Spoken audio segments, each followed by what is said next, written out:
Praise the Lord. Greetings to you all in the name of our Lord and Savior Jesus Christ. Today's Bible verse, Psalms 103 verse 5. He fills my life with good things so that I stay young and strong like an eagle. ಕೀರ್ತನೆಗಳು 103:5 ವಚನ. ಶ್ರೇಷ್ಠ ವರಗಳಿಂದ ನಿನ್ನ ಆಶೆಯನ್ನು ಪೂರ್ತಿಗೊಳಿಸುತ್ತಾನೆ. ಹದ್ದಿಗೆ ಬರುವಂತೆಯೇ ನಿನಗೆ ಯೌವನವನ್ನು ತಿರುಗಿ ಬರಮಾಡುತ್ತಾನೆ. ಹೌದು, ದೇವರ ವಾಕ್ಯದಲ್ಲಿ ಇವತ್ತು ನಮಗೆ ದೇವರು ಅತ್ಯುತ್ತಮವಾದಂಥ ವಾಗ್ದಾನವನ್ನು ಕೊಡ್ತಾ ಇದ್ದಾರೆ. ಶ್ರೇಷ್ಠವಾದ ವರಗಳಿಂದ ನಿನ್ನ ಆಶೆಯನ್ನ ಪೂರ್ತಿ ಮಾಡುತ್ತಾರೆ ಎಂಬುದಾಗಿ, ಮತ್ತು ನಿನಗೆ ಯೌವನವನ್ನ ತಿರುಗಿ ಬರಮಾಡುತ್ತೇನೆ ಎಂಬುದಾಗಿ ಹೇಳ್ತಾ ಇದ್ದಾರೆ. ಹೌದು, ಯೌವನ ಯಾವ ರೀತಿಯಲ್ಲಿ ಬರಮಾಡುತ್ತೇನೆ ಎಂಬುದಾಗಿ ಇಲ್ಲಿ ಒಂದು ಪಕ್ಷಿಗೆ ಹೋಲಿಸಿ ದೇವರು ಹೇಳ್ತಾ ಇದ್ದಾರೆ. ಹದ್ದಿಗೆ ಬರುವಂತೆಯೇ ನಿನಗೆ ಯೌವನವನ್ನು ತಿರುಗಿ ಬರಮಾಡುತ್ತೇನೆ ಎಂಬುದಾಗಿ ದೇವರು ವಾಗ್ದಾನವನ್ನು ಮಾಡ್ತಾ ಇದ್ದಾರೆ. ಪ್ರಿಯರೇ, ಹೌದು, ನಿನ್ನ ಜೀವಿತದಲ್ಲಿ ನೀನು ಇವತ್ತು ಬಲಹೀನಗೊಂಡಿದ್ದೀಯಾ? ಅನಾರೋಗ್ಯದ ನಿಮಿತ್ತವಾಗಿ ನೀನು ಬಲವನ್ನು ಕಳೆದುಕೊಂಡಿದ್ದೀಯಾ? ಮುಪ್ಪಿನಾವಸ್ಥೆ ನಿನ್ನನ್ನು ಆವರಿಸಿರುವಾಗ ನೀನು ಬಲವನ್ನು ಕಳೆದುಕೊಂಡಿದ್ದೀಯಾ? ಹಾಗಿರುವುದಾದರೆ ದೇವರು ಇವತ್ತು ಈ ವಾಕ್ಯವನ್ನು ನಿನಗೆಂದೇ ಹೇಳ್ತಾ ಇದ್ದಾರೆ. ಹದ್ದಿಗೆ ಬರುವಂತೆಯೇ ನಿನಗೆ ಯೌವನವನ್ನು ತಿರುಗಿ ಬರಮಾಡ್ತೇನೆ ಎಂಬುದಾಗಿ ದೇವರು ಹೇಳ್ತಾ ಇದ್ದಾರೆ. ಈ ವಾಗ್ದಾನದ ವಾಕ್ಯವನ್ನು ಗಟ್ಟಿಯಾಗಿ ಹಿಡಿದುಕೋ. ದಿನನಿತ್ಯ ನೀನು ಪ್ರಾರ್ಥನೆ ಮಾಡು, ದೇವರು ನಿನಗೆ ಬಲವನ್ನು ಕೊಡುತ್ತಾರೆ. ಹದ್ದುಗಳು ಸುಮಾರು 100 ವರ್ಷಕ್ಕಿಂತಲೂ ಹೆಚ್ಚಾಗಿ ಜೀವಿಸುವವು. ಇದುವರೆಗೆ ಆ ಹದ್ದುಗಳ ಆಯುಸ್ಸು ಇಷ್ಟೇ ಎಂಬುದಾಗಿ ನಿರ್ಣಯಿಸಲಿಕ್ಕೆ ಯಾರಿಂದಲೂ ಸಾಧ್ಯವಾಗುತ್ತಾ ಇಲ್ಲ. ಯಾಕೆಂದರೆ ಅದು ವಯಸ್ಸಾದಾಗ ತನ್ನ ರೆಕ್ಕೆ ಪುಕ್ಕಗಳನ್ನೆಲ್ಲ ಉದುರಿಸಿಬಿಟ್ಟು ನಿಶಬ್ದವಾಗಿ ಕಾದು ಕುಳಿತುಕೊಳ್ಳುತ್ತದೆ. ಆಗ ಪುನಃ ಆ ಹದ್ದಿಗೆ ಹೊಸ ಪುಕ್ಕಗಳು ಬೆಳೆಯುತ್ತವೆ.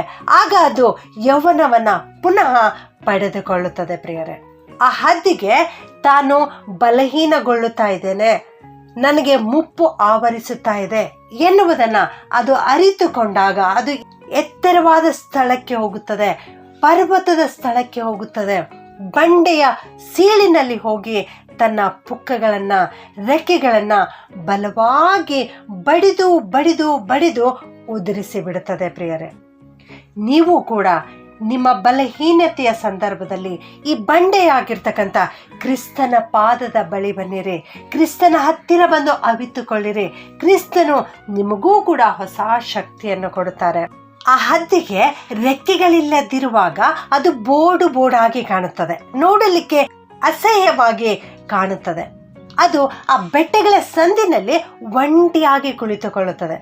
ಮೀಕ 1:16 ದೇವರ ವಾಕ್ಯ ಈ ರೀತಿ ಹೇಳುತ್ತದೆ, ನಿನ್ನ ಬೋಳುತನವನ್ನು ರಣಹದ್ದಿನ ಹಾಗೆ ವಿಸ್ತರಿಸಿಕೋ ಎಂಬುದಾಗಿ ಅಲ್ಲಿ ಪ್ರವಾದಿಯಾದ ಮೀಕನು ಹೇಳ್ತಾ ಇದ್ದಾನೆ. ಹೌದು, ಹದ್ದು ಇಲ್ಲಿ ಯಾವ ರೀತಿಯಲ್ಲಿ ತನ್ನ ಯೌವನವನ್ನು ತಿರುಗಿ ಪಡೆದುಕೊಳ್ಳಲಿಕ್ಕೆ ಕಾತುರದಿಂದ ಕಾದಿರುತ್ತದೋ ಆ ರೀತಿಯಲ್ಲಿ ನೀನೂ ಕೂಡ ಕ್ರಿಸ್ತನ ಪಾದದಲ್ಲಿ ಕಾತುರದಿಂದ ಕುಳಿತುಕೊಳ್ಳಬೇಕು.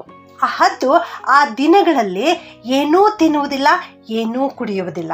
ಅದೇ ರೀತಿಯಲ್ಲಿ ನನ್ನ ಪ್ರಿಯ ದೇವಜನರೇ, ನಿಮ್ಮ ಜೀವಿತದಲ್ಲಿಯೂ ಶಾರೀರಿಕ ಬಲಹೀನತೆ, ಆತ್ಮೀಕ ಬಲಹೀನತೆ ಕಂಡು ಬರುತ್ತಿರುವಾಗ ನೀನು ಒಂಟಿಯಾಗಿ ಉಪವಾಸ ಮಾಡಿ ಪ್ರಾರ್ಥನೆ ಮಾಡಲಿಕ್ಕೆ ಬಂಡೆಯಾಗಿರುವ ಕ್ರಿಸ್ತನ ಬಳಿಗೆ ಹೋಗಿರಿ. ಆ ದಿನಗಳು ವ್ಯರ್ಥವಾದ ದಿನಗಳು ಎಂಬುದಾಗಿ ಆಲೋಚಿಸಬೇಡಿರಿ. ಆ ದಿನಗಳು ನೀವು ದೈವಿಕ ಬಲವನ್ನು ಹೊಂದಿಕೊಳ್ಳುವಂತಹ ದಿನಗಳಾಗಿವೆ.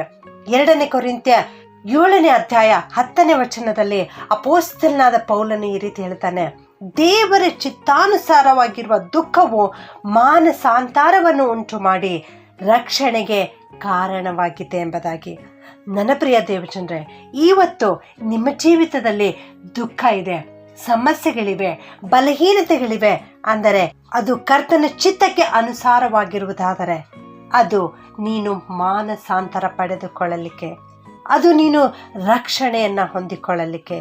ಆದುದರಿಂದ ಯಾಕೋಬ 4:9-10 ಹೇಳುವ ಪ್ರಕಾರ ನೀವು ದುಃಖಿಸಿರಿ, ಗೋಳಾಡಿರಿ, ಕಣ್ಣೀರಿಡಿರಿ, ಕರ್ತನ ಮುಂದೆ ನಿಮ್ಮನ್ನು ತಗ್ಗಿಸಿಕೊಳ್ಳಿರಿ, ಆಗಲಾತನು ನಿಮ್ಮನ್ನು ಮೇಲಕ್ಕೆ ತರುವನು. 1 ಅರಸುಗಳು 17:3 ನಾವು ನೋಡ್ತೇವೆ, ಅರಸನಾದ ಅಹಾಬನಿಗೆ ಎಲಿಯ ಪ್ರವಾದಿಯು ಈ ರೀತಿ ಹೇಳ್ತಾರೆ, ನಾನು ಸೂಚಿಸಿದ ಹೊರತು ಕೆಲವು ವರ್ಷಗಳವರೆಗೆ ಮಳೆಯಾಗುವುದಿಲ್ಲ ಎಂಬುದಾಗಿ. ಈ ರೀತಿ ಪ್ರವಾದಿಯು ಅರಸನಿಗೆ ಹೇಳಿರುವಂತಹ ಸಮಯದಲ್ಲಿ ದೇವರು ಎಲಿಯ ಪ್ರವಾದಿಗೆ ಒಂದು ಆಲೋಚನೆಯನ್ನು ಕೊಡ್ತಾರೆ. ಅದೇನೆಂದರೆ, ನೀನು ಈ ಸ್ಥಳವನ್ನು ಬಿಟ್ಟು ಹೋಗಿ ಪೂರ್ವ ದಿಕ್ಕಿಗೆ ಹೋಗಿ ಕೆರೆತಳದಲ್ಲಿ ಅಡಗಿಕೋ ಎಂಬುದಾಗಿ. ಹೌದು, ಇಲ್ಲಿ ಹದ್ದು ತಾನು ಬಲಹೀನಗೊಂಡಾಗ ಬಲವನ್ನು ಪಡೆದುಕೊಳ್ಳಲಿಕ್ಕೆ ಆ ಬಂಡೆಯ ಸೀಳಿನಲ್ಲಿ ಯಾವ ರೀತಿಯಲ್ಲಿ ಅಡಗಿಕೊಳ್ಳುತ್ತದೋ ಅದೇ ರೀತಿಯಲ್ಲಿ ನೀವೂ ಕೂಡ ಕ್ರಿಸ್ತನ ಹತ್ತಿರ ಬಂದು ಆತನ ಪಾದಗಳಲ್ಲಿ ಅಡಗಿಕೊಳ್ಳಿರಿ, ಉಪವಾಸವಿರ್ರಿ, ಪ್ರಾರ್ಥನೆ ಮಾಡಿರಿ. ಏಷಾಯ 22:12 ಹೇಳೋ ಪ್ರಕಾರ, ಕಣ್ಣೀರು ಸುರಿಸಿ ಅಂಗಲಾಚಿ ತಲೆಬೋಳಿಸಿಕೊಂಡು ಗೋಣಿತಟ್ಟನ್ನು ಸುತ್ತಿಕೊಳ್ಳಿರಿ. ಇಲ್ಲಿ ತಲೆ ಬೋಳಿಸಿಕೊಳ್ಳುವುದೆಂದರೆ ನಿಮ್ಮ ನಿಜವಾದ ತಲೆ, ನಿಮ್ಮ ಕೂದಲು ಬೋಳಿಸಿಕೊಳ್ಳುವುದಂತಲ್ಲ. ನಿಮ್ಮ ಪಾಪಗಳನ್ನು ಬೋಳಿಸಿಕೊಳ್ಳಿರಿ, ನಿಮ್ಮ ಪಾಪಗಳನ್ನು ಬಿಟ್ಟು ಬಿಡಿರಿ, ನಿಮ್ಮಲ್ಲಿರುವ ದುರ್ಮಾರ್ಗತನವನ್ನು ಬಿಟ್ಟು ಬಿಡಿರಿ. ಆಗ ಕರ್ತನು ಖಂಡಿತವಾಗಿಯೂ ನಿಮಗೆ ಆಶೀರ್ವಾದವನ್ನು ಕೊಡ್ತಾರೆ. ಹದ್ದಿಗೆ ಬರುವಂತೆಯೇ ತಿರುಗಿ ಯೌವನವನ್ನು ಬರಮಾಡುತ್ತಾರೆ. ಶ್ರೇಷ್ಠ ವರಗಳಿಂದ ನಿನ್ನ ಆಶೆಯನ್ನು ಪೂರ್ತಿಗೊಳಿಸುತ್ತಾರೆ. ಪ್ರಾರ್ಥನೆ ಮಾಡಿಕೊಳ್ಳೋಣ. ಭೂಪರ ಲೋಕಗಳ ಒಡೆಯನಾಗಿರುವಂಥ ನಮ್ಮ ಸರ್ವಶಕ್ತನಾದ ದೇವರೇ, ಜೀವವುಳ್ಳ ಯೇಸುವೆ, ನಿನಗೆ ಸ್ತೋತ್ರ ಉಂಟಾಗಲಿ ಕರ್ತನೆ. ನಜರೇತಿನ ಯೇಸು ಕ್ರಿಸ್ತನೇ, ನಿನಗೆ ಸ್ತೋತ್ರ ಉಂಟಾಗಲಿ ಸ್ವಾಮಿ. ಈ ಸಮಯದಲ್ಲಿ ದೇವ, ನಾವೆಲ್ಲರೂ ನಿನ್ನ ಪಾದದಲ್ಲಿ ಬಂದಿದ್ದೇವೆ ಕರ್ತನೆ. ನಮ್ಮೆಲ್ಲರನ್ನ ಆಶೀರ್ವಾದ ಮಾಡು ಕರ್ತನೆ. ಹದ್ದಿಗೆ ಬರುವಂತೆಯೇ ತಿರುಗಿ ಯೌವನವನ್ನು ಬರಮಾಡುವೆನು ಎನ್ನುವಂತಹ ವಾಗ್ದಾನವನ್ನು ಇವತ್ತು ನಮ್ಮೆಲ್ಲರ ಜೀವಿತದಲ್ಲಿ ಕೊಟ್ಟಿದ್ದೀರಲ್ಲ ಸ್ವಾಮಿ.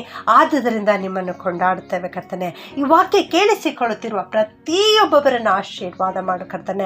ಅಪ್ಪ, ಅನೇಕರು ಬಲಹೀನರಾಗಿದ್ದಾರೆ ಕರ್ತನೆ, ಬಲವನ್ನು ಕಳೆದುಕೊಂಡಿದ್ದಾರೆ, ಒಂಟಿಗರಾಗಿದ್ದಾರೆ, ಸಮಸ್ಯೆಗಳಿಗೆ ಒಳಗಾಗಿದ್ದಾರೆ ದೇವ.